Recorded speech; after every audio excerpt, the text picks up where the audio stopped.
చిన్నపిల్లలకు మాటలు ఎందుకు ఆలస్యమవుతాయి?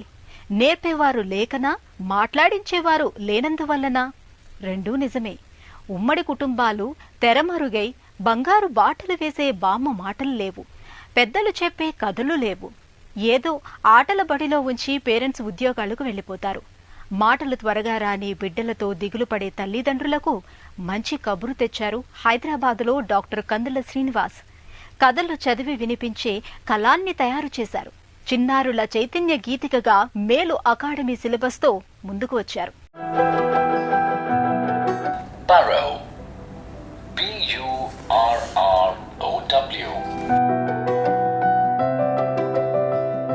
బోసినవ్వుల బంగారాలు, బుడిబుడి అడుగుల సింగారాలు. వీరిని మాటల సంగీతానికి శృతి చెయ్యాలి. పలకరించనిదే పలకరు. కొందరు చిన్నారులకు పలుకే బంగారం. రావాల్సిన వయసులో మాటలు రావు. దీంతో అమ్మా నాన్నకు ఆందోళన. ఆడించే అమ్మమ్మలు, జేజెమ్మలు, మాట్లాడించే తాతలు ఎక్కడో దూరాన ఉంటారు. మరి ఇలాంటి కిండర్ గార్టెన్ స్థాయి చిన్నారులకు ఉలుకు పలుకు నేర్పే సిలబస్తో ముందుకొచ్చారు హైదరాబాద్కు చెందిన డాక్టర్ కందుల శ్రీనివాస్. కథలతో బాలల మానసాన్ని కదిలించే నవ్యబోధన ఆవిష్కర్తగా మారారు. ఇప్పుడు మామూలు రొటీన్ స్కూల్స్కి మనకే వచ్చింది కాన్సెప్ట్. దీనికి ఏంటంటే చైల్డ్ గ్రాప్ చేసేది ఎక్కువ ఉంటుంది, వాడి ఫౌండేషన్ చాలా స్ట్రాంగ్గా పడుతుంది అన్నమాట మనం ఇచ్చే కాన్సెప్ట్ తోటి. మెయిన్ ఎందుకంటే అన్నీ కవర్ చేస్తున్నాం మనం ఇప్పుడు. ఏంటి ఒక ఆడిటరీ కాంపోనెంట్ అని, విజువల్ కాంపోనెంట్ అని, కైనెస్థెటిక్ కాంపోనెంట్ అని. ఎందుకంటే ఈ 3 కాంపోనెంట్సే ఉంటాయి ప్రతి కిడ్లో. అలాగే మా సిస్టమ్ ఆఫ్ టెస్టింగ్ కూడా ఎలా ఉంటుందంటే ఆ టైప్ ఆఫ్ క్వశ్చన్స్ ఉంటాయి. దాంతోపాటు వాడికి ఒక ఆడిటరీ క్లిప్ వినిపిస్తాం, లేకపోతే వీడియో చూపిస్తాం, దాని మీద క్వశ్చన్స్ అడుగుతాం. సో అన్ని కాంపోనెంట్స్ టెస్ట్ చేస్తాం అన్నమాట మేము. డాక్టర్ శ్రీనివాస్ కందుల హైదరాబాద్ ఈఎస్ఐ ఆసుపత్రిలో న్యూరో సర్జన్. స్వీయ అనుభవం ఆయన్ని విద్యావేత్తగా మార్చింది. తన కుమారుడికి 2 ఏళ్లు దాటినా మాటలు రాలేదు. ఎంతో ఆందోళన చెందారు. ఈ క్రమంలో బిడ్డలకు మాటలు ఎందుకు ఆలస్యంగా వస్తాయో కారణాలను శోధించారు. ఈ వేదన, శోధన కలిపి ఓ పరిష్కారానికి, ఓ నవ్యావిష్కారానికి దారితీశాయి. ఈ పయనంలో 2018వ సంవత్సరంలో డాక్టర్ శ్రీనివాస్ బాలల విద్యాబోధనా విధానానికి కొత్త రూపునిచ్చారు.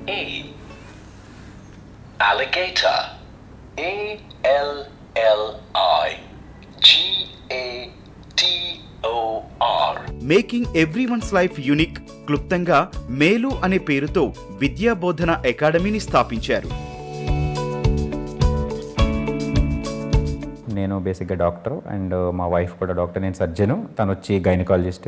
బాబు ఏదైతే ఉన్నాడో సో తనకి ఏమైందంటే ఆల్మోస్ట్ 2.5-3 years అయినా కూడా 3 years అయినా సరిగ్గా మాటలు అవి వచ్చేవి కాదన్నమాట. సో స్పీచ్ డిలే ఉండేది బాగా. చైల్డ్కి ఇప్పుడు పాజిటివ్ అట్మాస్ఫియర్ ఉండాలన్నమాట. ఇవన్నీ నేను రీసెర్చ్ ద్వారా కనుక్కొని, చాలామంది స్కూల్స్లో చూస్తే మీరు ఏ క్లాస్ రూమ్కి వెళ్ళినా కూడా ఆ టీచర్సే ఐడెంటిఫై చేయలేకపోతున్నారు ఏ టైప్ ఆఫ్ లెర్నర్ ఈ స్టూడెంట్ అని. ఆడికి ఆ తగ్గ లెర్నింగ్ ఇవ్వాలన్నమాట. సో నేను అప్పుడు అనుకున్నది ఒక మేలు అని ఒక కాన్సెప్ట్ లాంచ్ చేద్దాం మనం. ఎందుకంటే ఈ కాన్సెప్ట్ ఏదైతే ఇది ఇంపార్టెంట్ ఇప్పుడు సొసైటీకి అని అనుకుని, సో మేలు అనే కాన్సెప్ట్ తీసుకుని మెడిలేట్ ఎడ్యుకేషన్ తోటి మేము లాంచ్ చేసాం ఫస్ట్. అది ముందే ప్రస్తావించినట్లు డాక్టర్ శ్రీనివాస్ ఈ వినూత్న ప్రేరణకు తన కుమారుని అంశంలో స్వీయానుభవమే కారణం.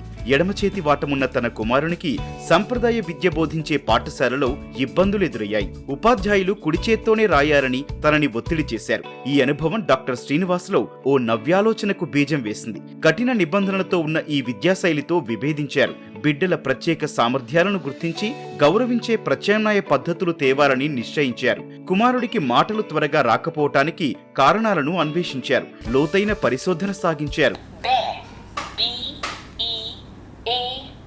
ఇలాంటి పిల్లల్లో 49% దృశ్య శ్రవణ అభ్యాసంతో నేర్చుకునేవారేనని కనుగొన్నారు. ఈ నేపథ్యంతో కథలు వినిపించే ఎలక్ట్రానిక్ కళాన్ని ఆవిష్కరించారు.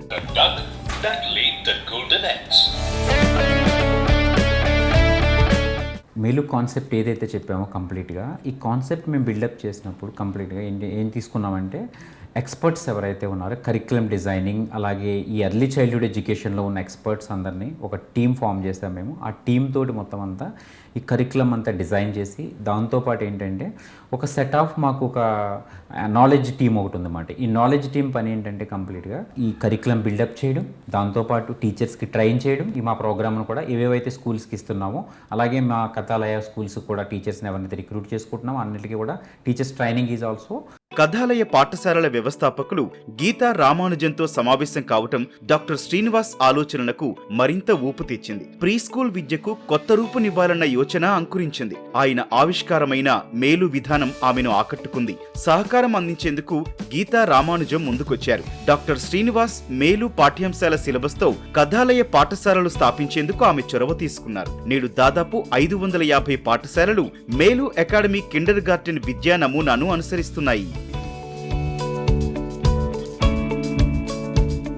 మెడిలైట్ ఎడ్యుకేషన్ దాంతో మొత్తం మేలు కాన్సెప్ట్ అనేది లాంచ్ చేసామన్నమాట యాక్చువల్లీ.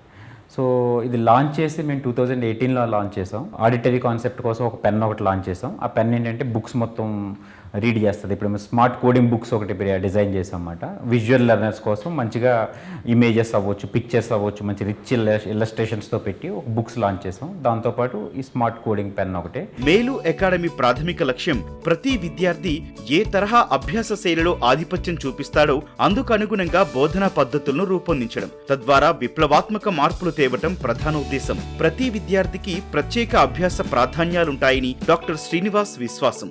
అవి దృశ్య శ్రవణ అభ్యాసం, అవయవ కదలికతో స్పందన తెలిపే కెనెస్థెటిక్ అభ్యాసం.